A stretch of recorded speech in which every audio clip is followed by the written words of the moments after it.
well positioned after sunset. And on the 14th, there's a nice example of that, with a 6% lit waxing crescent moon can be seen above the west-northwest horizon as the evening twilight darkens.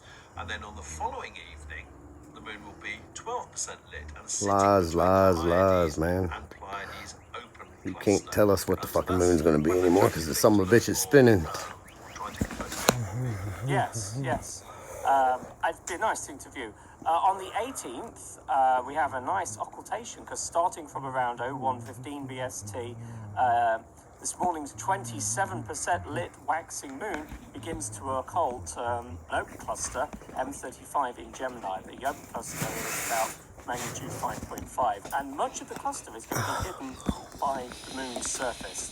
So that'd be interesting to watch. I haven't seen one of those for a long time, actually. The 27% lit waxing crescent moon is still quite bright, but of course it'll be the dark edge that begins the occultation, and then the cluster starts to come out from behind the bright edge.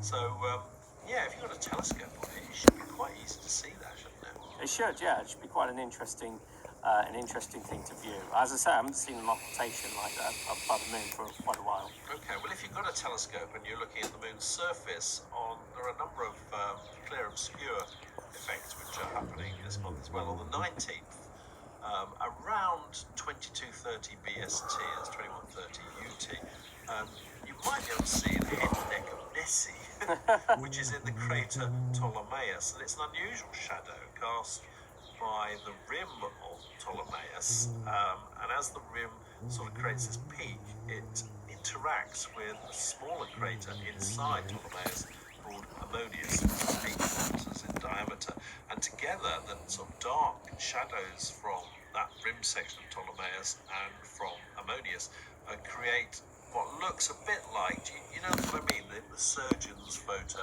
of Nessie, where it looks like the neck and the head coming out of Nessie. Yeah, the very famous version of Nessie, the picture that was deemed to be the great evidence for it, yes. Even though it's a fake. Even though it's a fake, yeah.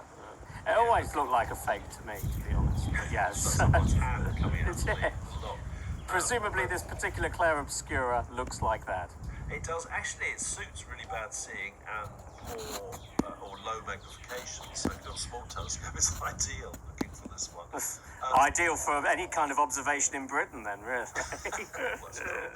On the 20th, there's another Clair Obscura effect known as the Isaac Clavius, where it's the rims of two of the larger craterlets inside the main crater catches the sunlight of the lunar dawn, and they look like rings inside the dark shadow which is in Clavius itself.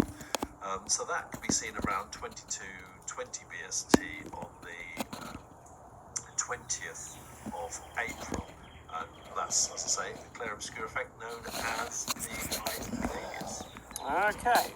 On the 22nd of April, we have the peak of the Lyrid meteor shower, but unfortunately, the peak occurs in daytime at 1400 BST, and this year's shower will be compromised by the bright moon that is producing